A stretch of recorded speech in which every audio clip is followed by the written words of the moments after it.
Ouais, évidemment, le sujet est important et il faut parler de choses que l'on connaît. On ne peut pas s'inventer des choses. Quoique, j'ai fait beaucoup de lectures. Je serais impressionné de savoir les montants d'argent que j'ai dépensés en lecture pour m'améliorer, pour savoir davantage sur les sujets dont j'espère traiter. Ceci étant, c'est surtout basé sur de l'expérience, du vécu. On a souvent dit de moi que j'étais quelqu'un de positif, qui avait une attitude positive. À partir de là, ben, c'est sûr que c'est des choses que je traite. Moi, ce qui me fascine, ce que j'aime beaucoup, c'est la mobilisation d'équipe. Euh, je suis passionné par le comportement humain.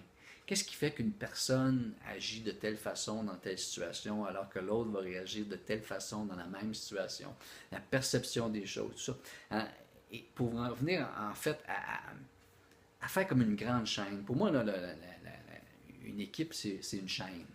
D'ailleurs, j'en parle à chaque fois dans les conférences. C'est un des points forts de la conférence. Évidemment, je ne vous donnerai pas toutes les in, mais une chaîne, pour moi, la mobilisation d'équipe, c'est comme une chaîne. Alors, chaque individu est un maillon de la chaîne et il a son importance. Trop souvent, on voit dans les organisations les gens qui, moi, je suis juste, si, moi, je suis juste secrétaire, je suis juste concierge. Non, t'es pas juste.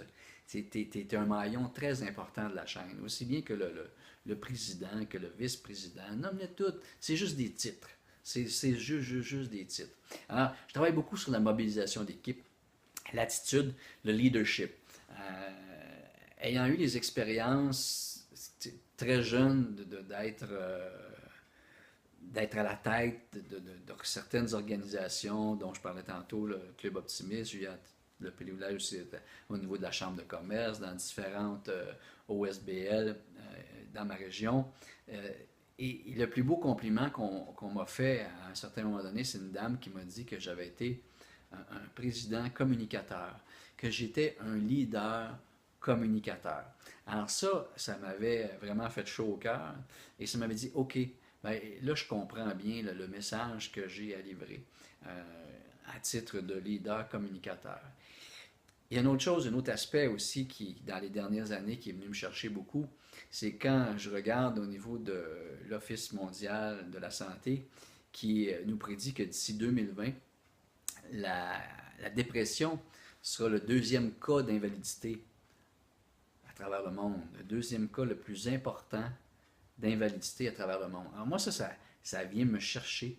Et au niveau de l'absentéisme au travail par rapport à très souvent ce phénomène de la dépression.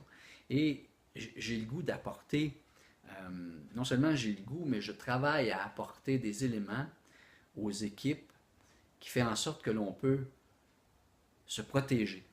Je n'ai pas la prétention que je vais sauver des gens, que je vais... Non, pas du tout, pas du tout. Mais que ce soit au niveau de notre condition physique, on, on y fait attention, on a des choses à faire pour être en meilleure forme physiquement. Mais mentalement, c'est la même chose. Alors moi, ce que j'aime, c'est ce que je me fais un devoir, c'est de laisser des outils aux gens qui peuvent utiliser dans la vie quotidienne de tous les jours, tous et chacun, dans la simplicité, qui peut les aider à prévenir ce genre de choses-là. Pas dit, je ne suis pas à l'abri, moi non plus. Là. Et personne n'est à l'abri. Personne n'est à l'abri. Mais si on a des éléments pour s'aider, ben, je me dis, libre à nous de les utiliser ou pas. Mais au moins, j'aurai le sentiment d'avoir laissé quelque chose. Alors, la mobilisation d'équipe, l'attitude, le leadership, c'est des sujets qui font partie de mes conférences.